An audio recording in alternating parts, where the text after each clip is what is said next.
Prasad garu, thank you very much.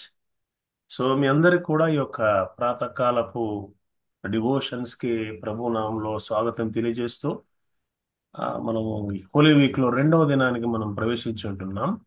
గత Lent season లో గత 5 డేస్ అన్ని కూడా మనము చాలా భక్తి శ్రద్ధలతో మనము అటెండ్ అయ్యి హోలీ వీక్ లో రెండవ రోజుకు మనం ప్రవేశించి ఉంటున్నాం. ఈ రోజు అంశము క్వశ్చనింగ్ జీసస్. క్వశ్చనింగ్ జీసస్ ఇది 3 సువార్తల్లో కూడా రాయబడి ఉందండి. మార్క్ సువార్త 11 ఇందాక చదివినటువంటి భాగము, మత్తయి సువార్త 21, 22 వచనాలు, అలాగే లూకా సువార్త 20వ అధ్యాయం. ఈ 3 సినాప్టిక్ గాస్పల్స్ లో క్వశ్చనింగ్ ఆఫ్ జీసస్ గురించి రాయబడి ఉంది. అసలు యాక్చువల్గా నార్మల్గా మనం ఎందుకు క్వశ్చన్ చేస్తామండి? Question is normally to get information, అంతే కదండి. ఇన్ఫర్మేషన్ కోసం మనం క్వశ్చన్ చేస్తాం. కొంతమంది ఇబ్బంది పెట్టడానికి క్వశ్చన్ చేస్తుంటారు. కొంతమంది ఇబ్బంది పెట్టడానికి అంటే వేరే వాళ్ళని, అవతలి వాళ్ళని ఇబ్బంది పెట్టాలంటే వాళ్ళు క్వశ్చన్ చేస్తూ ఉంటారు అనమాట. ఇంకొంతమంది తమ యొక్క అధికారాన్ని చూపించడానికి క్వశ్చన్ చేస్తుంటారు. తమ యొక్క అధికారాన్ని చూపించడానికి కొంతమంది క్వశ్చన్ చేస్తూ ఉంటారు. ఈ 3 కోవల్లోకి మనము ఏదో కోవలో పడతాం మనం. Either we want information when we question, or we want to embarrass others, or we want to prove authority by asking questions. So ఈ రోజు క్వశ్చనింగ్ ఆఫ్ జీసస్ అనే భాగాన్ని మనం గమనిస్తే we are only meditating on one question. యాక్చువల్గా 4 questions ఉన్నాయండి. ఈ 4 questions కూడా 4 గ్రూప్స్ ఆఫ్ పీపుల్ అడుగుతారు. మనం బాగా జాగ్రత్తగా గమనిస్తే అక్కడ 4 groups of people they are asking 4 questions. So మొట్టమొదటి క్వశ్చన్ అథారిటీ గురించి ఉంది. రెండో క్వశ్చన్ డ్యూటీ గురించి ఉంది. మూడో క్వశ్చన్ ఇటర్నిటీ గురించి ఉంది. ఈ మూడు నార్మల్ గా మనం ధ్యానిస్తూ ఉంటాం ఎక్కువ లెంట్ సీజన్ లో. ఇంకో 4 క్వశ్చన్ ఉంది. ఒక శాస్త్రి, ఒక ధర్మశాస్త్ర బోధకుడు ఇవన్నీ వినిన తర్వాత దూరం నుంచి అబ్జర్వ్ చేస్తూ ఆయన చెప్పినటువంటి విధం ఆయనకు నచ్చి వాజ్ ఇంప్రెస్డ్ అనమాట. ఇంప్రెస్ అయ్యి వచ్చి ఆయన ఇంకో ప్రశ్న అడుగుతాడు. ఆజ్ఞలో ఏది ముఖ్యమైన ఆజ్ఞ అని చెప్పి. ధర్మశాస్త్రాల్లో ఉన్న ఆజ్ఞలు ఉన్నాయి కదా, దాంట్లో ముఖ్యమైన ఆజ్ఞ ఏది అయినప్పుడు ఆయన 2 ఆజ్ఞలు చెప్తాడు. 619 ఆజ్ఞలను ఆయన కండెన్స్ చేసి 2 ఆజ్ఞల్లో చెప్తారు. ఇదంతా ఒకటే క్రమంలో జరుగుతుంది. దాన్ని మనం క్వశ్చన్స్ ఫర్ ప్రయారిటీ అనుకోవచ్చు మనం. So questioning for authority, questioning about authority, questioning about duty, questioning about eternity and questioning about priority. అయితే ఇవాళ మనం కొద్దిసేపు అథారిటీ, క్వశ్చనింగ్ అబౌట్ అథారిటీ గురించి మనం ధ్యానిస్తాం. సో బ్యాక్గ్రౌండ్ ఏంటంటే ఈ క్వశ్చనింగ్కి మీ అందరికి తెలిసిన విధంగా యేసుక్రీస్తు జయోత్సవంతో యెరూషలేం ప్రవేశం చేసిన తర్వాత ఆయన ఒక సైడ్ రోమన్ ఎస్టాబ్లిష్మెంట్ ఉంటుంది, ఒకవైపు టెంపుల్ ఉంటుంది. ప్రజలంతా ఏం ఎక్స్పెక్ట్ చేస్తారంటే ఈయన జయోత్సవంతో వెళ్ళి ఆ రోమన్ ఎస్టాబ్లిష్మెంట్లోకి వెళ్ళి వాళ్ళందరినీ కూడా వెలగొట్టేసి రాజు అయిపోయి వీళ్ళని పరిపాలిస్తాడనే ఉద్దేశంతో ఓసన్న ఓసన్న, ఓసన్న అంటే సేవర్స్, ఓసన్న హోసన్న హోసన్న అంటూ ఆయన వెంబడిపోతుంటారు కొన్ని వేల మంది, or maybe some lakhs also. Surprisingly Roman establishment లోకి పోకుండా యేసుక్రీస్తు ఇటువైపు ఉన్నటువంటి రైట్ సైడ్ ఉన్నటువంటి యెరూషలేం దేవాలయంలోకి వెళ్ళిపోయి రోమా ప్రజల్ని, రోమా సైనికుల్ని, రోమా ప్రభుత్వాన్ని వెళ్ళగొట్టకుండా యెరూషలేము దేవాలయం ఉన్నటువంటి వ్యాపారస్తుల్ని, వీళ్ళందరినీ కూడా వెళ్ళగొడతాడు. సో పీపుల్ ఆర్ షాక్డ్ అనమాట. They are very very shocked. ఇదేంటి, మేము ఒకటి అనుకుంటూ ఇంకోటి చేస్తున్నాడు, మెస్సయ్య కదా, రోమా గవర్నమెంట్ నుంచి మనం విముక్తుల్ని చేయాలి కదా, అటువంటిది ఈ మా టెంపుల్లోకి వచ్చి ఈ టెంపుల్ ఉన్నటువంటి ఎన్నో రోజుల నుంచి వ్యాపారాలు చేసుకున్నటువంటి వీని వెళ్ళగొడుతున్నాడు ఏంటి, విచిత్రంగా ఉంది అని సమ్ నెగటివ్ థింకింగ్ మొదలవుతాడు ప్రజల్లోకి. ముఖ్యంగా ఈ యొక్క శాస్త్రులు, పరిసయ్యులు, సద్దూకయ్యులు, ధర్మశాస్త్రోపదేశకుల్లో ఈయన పట్ల చాలా నెగటివ్ థింకింగ్ మొదలయ్యి దాన్ని ఈ ప్రశ్న ద్వారా వ్యక్తపరుస్తున్నారు. So this is a questioning for authority. అసలు క్వశ్చనింగ్, ఈజ్ ఇట్ రాంగ్ అండి? Is it wrong to question? No, questioning is not wrong. ఎందుకు అంటే ప్రశ్నించడం వల్ల మీకు ఫోకస్ పెరుగుతుంది. ఒక ప్రశ్న వేస్తే మనం కన్ఫ్యూజన్ లో ఉన్నప్పుడు సంబడి క్వశ్చన్స్ us. ఆ క్వశ్చన్ చేసినప్పుడు మన ఫోకస్ అసలు మనకి ఏమి కావాలి, what information we want, what we want అనేది చాలా క్లియర్గా వస్తుంది. So it helps us to focus. First point. Questioning helps us to remove unwanted things. ఇప్పుడు చాలా విషయాలు ఉన్నాయి చాయిస్లో, మీకు అసలు ఏం చూస్ చేసుకోలేకపోతున్నాం మనం. చూస్ చేసుకోలేకపోతున్నప్పుడు క్వశ్చన్ చేసాం అనుకోండి, either somebody questions us or we ourselves question, అసలు నాకేం కావాలి, దీంట్లో సొల్యూషన్ ఏంటి అన్నప్పుడు అన్వాంటెడ్ అంటే అనవసరమైన విషయాలన్నీ కూడా తొలగిపోయి ఏది అవసరమో అదే ఉంటుంది అనమాట. So questioning is not wrong, but the intention of questioning matters. Intention of questioning matters. అసలు బైబిల్ గ్రంథంలో the recorded conversation of God with man is a question అండి. రికార్డ్ చేయబడలేదు, ఆయన దేవుడు ఆదాముతో మాట్లాడేటువంటి మాటలు ఇవి కూడా రికార్డ్ చేయబడలా. But the first recording of God's conversation with man is a question. ఆదామా, నువ్వు ఎక్కడున్నావు? It is not a embarrassment question, it's not a troubling question, but it's information seeking question. ఎక్కడున్నావు? ఆ క్వశ్చన్ దేవుడే వేస్తున్నాడు. So God is encouraging us to ask questions, no doubt about.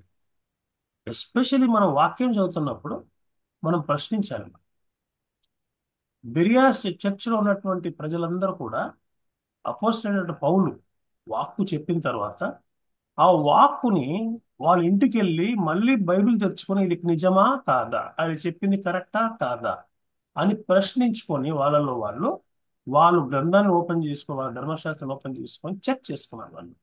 So questioning is never wrong, questioning has to be encouraged. అయితే Jewish ట్రెడిషన్లో, Jewish కల్చర్లో, a person, or for any other matter, for that matter any other tradition, a person who questions has the advantage. ఇప్పుడు చూడండి, మనకు ఈ meetings లో కూడా మనం చూస్తూ ఉంటాం, లేదా మనమే పిల్లల్ని ప్రశ్నిస్తున్నాం అనుకోండి, మీటింగ్స్ వరకు ఎందుకు, మన ఫ్యామిలీలో మనం ఎవరైనా ప్రశ్నిస్తున్నాం అనుకోండి, వీ హ్యావ్ అన్ అడ్వాంటేజ్. ఏం చేస్తున్నాం means we are in authoritative position, upper position లో ఉంటున్నాం. చెప్పేవాడు ఈ బికమ్స్ సబ్మిసివ్ పర్సన్. అందుకని అంటారు, అడిగేవాడికి చెప్పేవాడు లోకు అని చెప్పి. సో అడిగేవాడికి ఆ యొక్క advantage always it is there. So whoever asks a question, he has an advantage, he has that superiority. అందుకని జూయిష్ కల్చర్లో ప్రశ్నకి జవాబు చెప్పరు, ఆ ప్రశ్నకి ఇంకో ప్రశ్న వేస్తారు. Because they don't want the other person to be in superiority or supremacy. So యేసుక్రీస్తు ఉద్దేశం అది కాదు. అంటే he doesn't want to be superior over the scribes and Pharisees. ఆయన ఉద్దేశం అది కాదు. ఆయన ఉద్దేశం వేరే. ఆయన జవాబుని ప్రశ్న ద్వారా అడగడం అనేది ఆయన ఉద్దేశం వేరే. ఒక భక్తుడు, ఒక స్కాలర్ ఏమంటాడంటే, నిర్గమకాండంలో పస్కా పశువుని బలి ఇచ్చే ముందు దాన్ని పరీక్షించాడంట. బాగా దాంట్లో లోపం ఏమైనా ఉందని, డిఫెక్ట్ ఇస్ దేర్ అనేది ప్రశ్నించాలి, నన్ను చూడాలి. చూసి దాంట్లో డిఫెక్ట్ ఏమీ లేదు అన్న తర్వాత it will be ready for sacrifice. యేసుక్రీస్తు కూడా ఈ ప్రశ్నించడం ద్వారా ఆయనలో ఏ లోపము లేదని ప్రూవ్ చేయబడ్డాడు. Is not having a defect, is blemishless అని ఒక భక్తుడు అంటున్నాడు. యూదుల నాయకులు ఆయన ప్రశ్నించడం ద్వారా ఈయన మచ్చలేనటువంటి, డిఫెక్ట్ లేనటువంటి పస్కా పశువు అని రుజువు చేస్తున్నాము అని ఒక భక్తుడు, ఒక స్కాలర్ అంటున్నాడు. నిజమే కదా? ప్రశ్నించడం ద్వారా ఆయనలో ఉన్నటువంటి ఉద్దేశాలన్నీ బయటకు వస్తాయి. సో నార్మల్లీ ఏదన్నా కూడా కాంటెక్స్ట్లో మనం ఎవరన్నా ప్రశ్నిస్తుంటే, లేదా మనల్ని మనం ప్రశ్నించుకుంటే క్లారిటీ వస్తుంది, ఉద్దేశం ఏంటో తెలుస్తుంది, డైరెక్షన్ కూడా మనకు క్లారిఫై అవుతుంది. So questioning is not wrong. కాకపోతే ఇప్పుడు అథారిటీ గురించినటువంటి క్వశ్చన్ అనమాట. అథారిటీ గురించిన క్వశ్చన్ బైబిల్ గ్రంథంలో, ఎస్పెషల్లీ న్యూ టెస్టిమెంట్లో, ఎస్పెషల్లీ యేసుక్రీస్తు జీవితాన్ని మనం పరిశోధించినట్టయితే, అధికారం ఎవరికన్నా ఉందా అంటే యేసుక్రీస్తు వారికే ఉంది.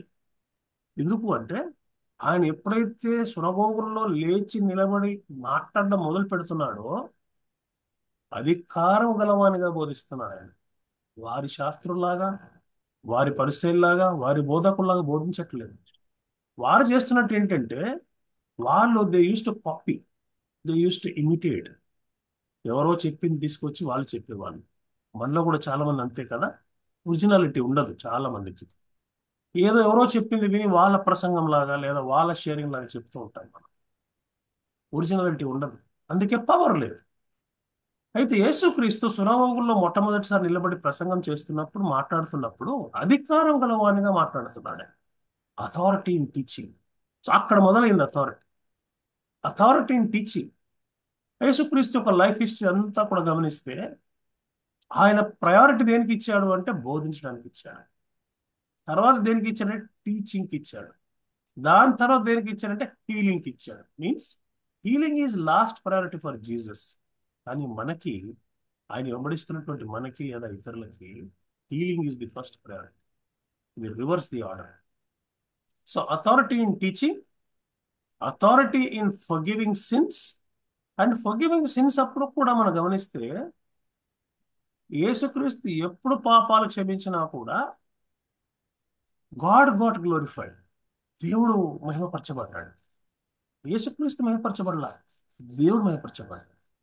యేసుక్రీస్తు ఎంకరేజ్ చేస్తున్నాడు గ్లోరిఫై చేయడానికి దేవుడిని. So authority in forgiving since, authority in giving authority. చూసారా, శిష్యులకి అథారిటీ ఇస్తున్నాడు ఆయన. ఆ అధికారం ఇవ్వడానికి నాకు అధికారం ఉండాలిగా, ఉంది. అదే చెప్తున్నాడు, నాకు అధికారం ఉందని చెప్పి. అట్లాగే అధికారం, authority in heaven and earth, authority to cast out demons, authority to cast out unclean spirits, authority to command, ఆజ్ఞాపించుటకు, గాలిని తుఫాన్ని ఆజ్ఞాపించాడు. Authority to cast into hell, నరకంలో పడేయడానికి అధికారం ఉంది మనుష్య కుమారునికి. Authority to execute judgement, authority to give eternal life. ఇన్ని అధికారాలు యేసుక్రీస్తు కలిగి ఉన్నాడు. ఇటువంటి అధికారం కలిగినటువంటి యేసుక్రీస్తుని ప్రశ్నించే అధికారము యూదా మత పెద్దలకు ఉందా అనేది మనం డీప్గా ఆలోచించాలి.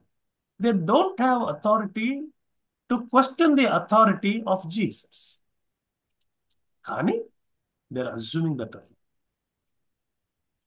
ఇన్ని అధికారులు ఉన్నటువంటి యేసుక్రీస్తు ఎప్పుడు కూడా నాకు అధికారం ఉంది అని చెప్పుకోలే బయటికి. కొన్ని విషయాలు చెప్పాడు. ఎస్పెషలీ జడ్జిమెంట్ గురించి చెప్పాడు, ఇటర్నల్ లైఫ్ గురించి చెప్పాడు కదా. వీటి గురించి ఆయన చెప్పాడు, కానీ మిగతా ఇప్పుడు ఎప్పుడు చెప్పాల. ఆయన చేసింది యోహాను సువార్త 5:19 వచ్చిన చూసినట్టయితే ఆయన చేసినటువంటి విషయం ఏంటి అంటే, ఇంత అధికారం కలిగి ఉండి కూడా ఈ సబ్మిటెడ్ హిమ్సెల్ఫ్, ఒబీడియన్స్, తండ్రి చిత్తానికి ఆయన సమర్పించుకున్నాడు. So authority is always submissive. ఎవరైతే సబ్మిట్ చేసుకుంటారో వారికి అథారిటీ వస్తుంది. ఈ విషయం మనం ఎప్పుడైతే జ్ఞాపకం పెట్టుకుంటామో, ఈ విషయాన్ని ఎప్పుడైతే మనం మర్చిపోకుండా మనం ముందు పెట్టుకుని నడుస్తామో, వి విల్ నెవర్ రిబెల్ కదా. తిరుగుబాటు దారుతనం మన ఎవరిలో, మన జీవితాల్లో ఉండదు. We always will be obedient. మన ఎల్ఐసి సెటప్లో కూడా మనం గమనించండి, a person who is in the highest authority, when a person above him comes, he becomes so submissive. మీరు గమనించారు. మనం అనుకుంటారే, ఈయనేనా పులిలా ఉండేవాడు, సింహంలా ఉండేవాడు, ఆయన పై అధికారం రాగానే ఈయన ఏంటి ఇట్లా అయిపోయాడు.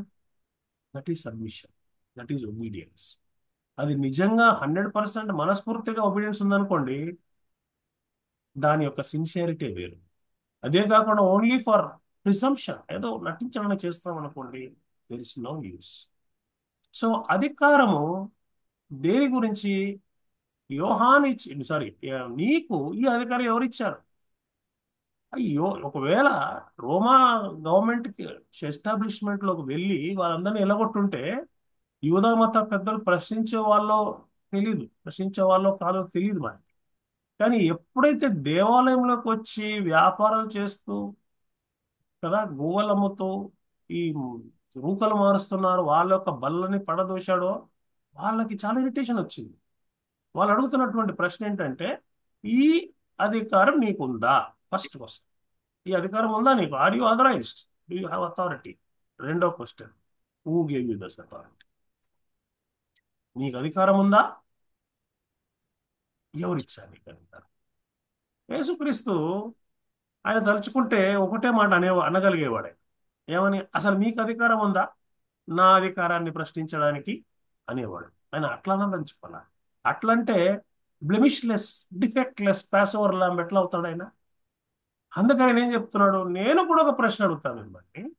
యోహాన్ ఇచ్చినటువంటి బాప్తిసము మనుషుల నుంచి వచ్చిందా, దేవుడి నుంచి వచ్చిందా అనేసరికి వాళ్ళు ఇరుకున పడ్డారు. ఎందుకంటే ఏ చెప్పినా వాళ్ళకి ఇరకాటం. అయినా కూడా నేను చెప్తానులా యేసుక్రీస్తు. ఎందుకు?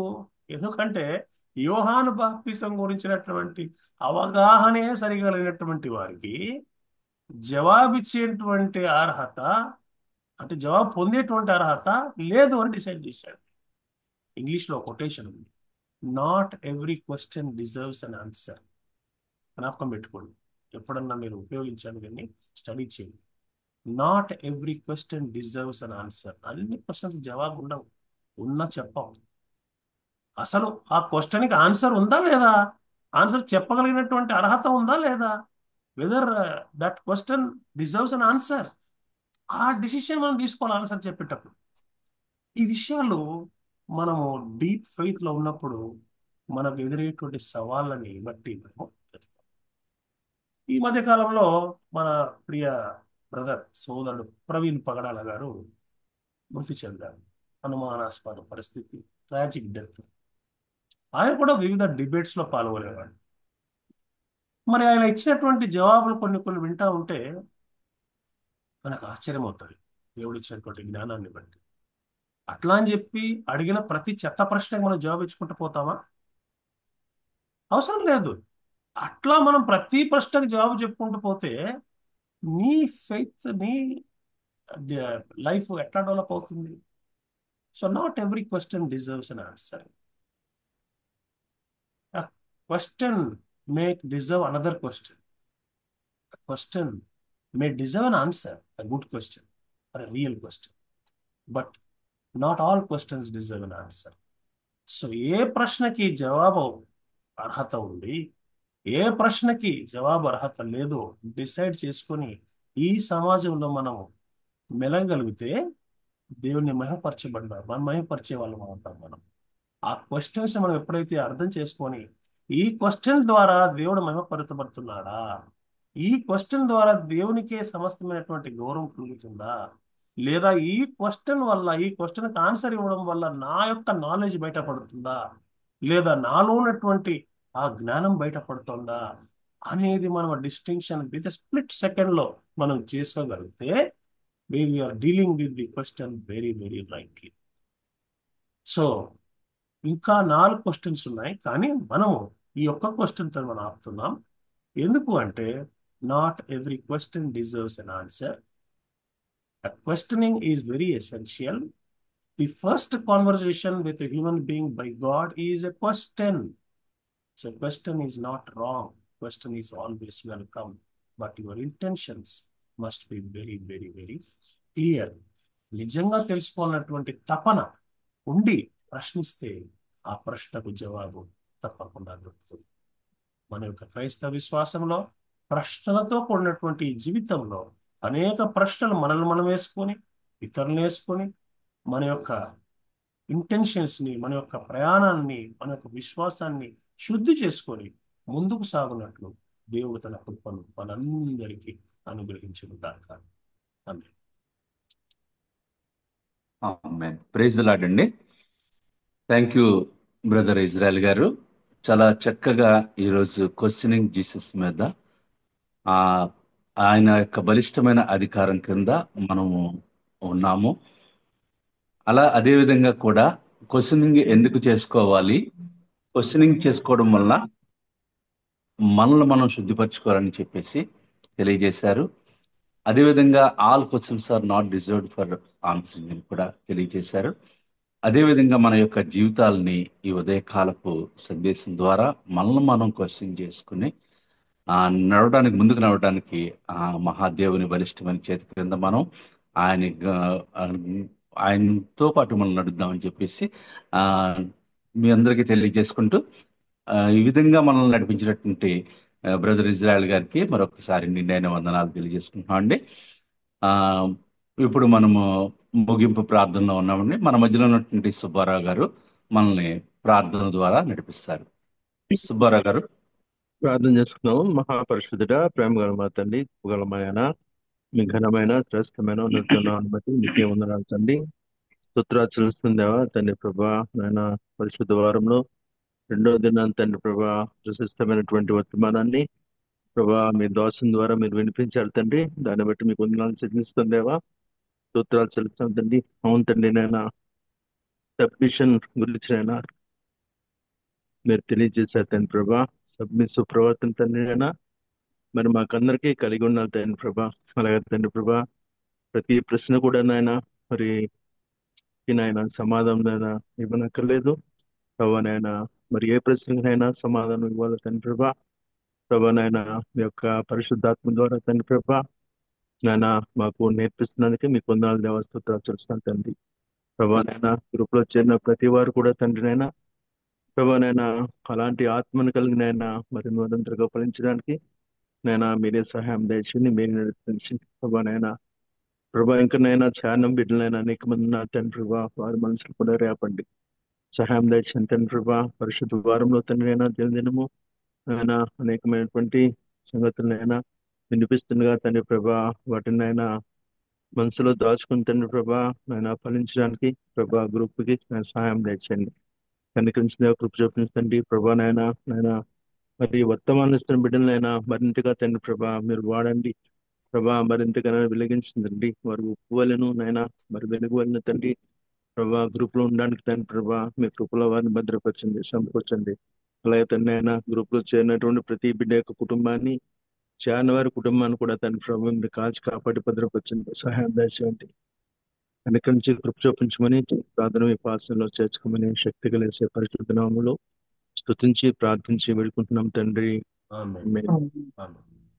Amen amen. Thank you Subbarao garu. ఆ ముగింపు ప్రార్థనలో నడిపించిన సుబ్బారావు గారికి ధన్యవాదాలు తెలియజేసుకుంటూ ఆ, ఈ యొక్క మీటింగ్ని మనం క్లోజ్ చేసుకుందామండి.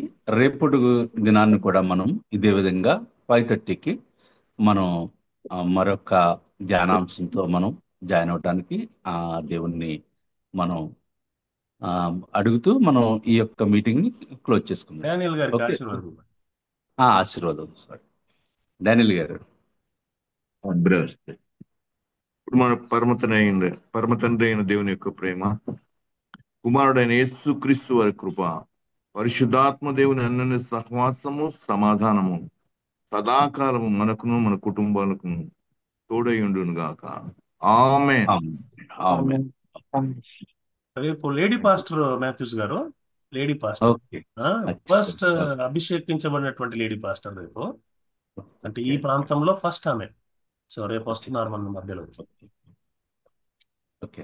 So so see you tomorrow. Okay. అందరికీ వందనాలండి. జాయిన్ అయినటువంటి ప్రతి ఒక్కరికి నేను వందనాలు తెలుసుకుంటూ ఈ మీటింగ్ క్లోజ్ చేసుకుంటాం. Thank you. Thank you Matthews garu. Thank you everyone for join. వందనాలు. Thank you.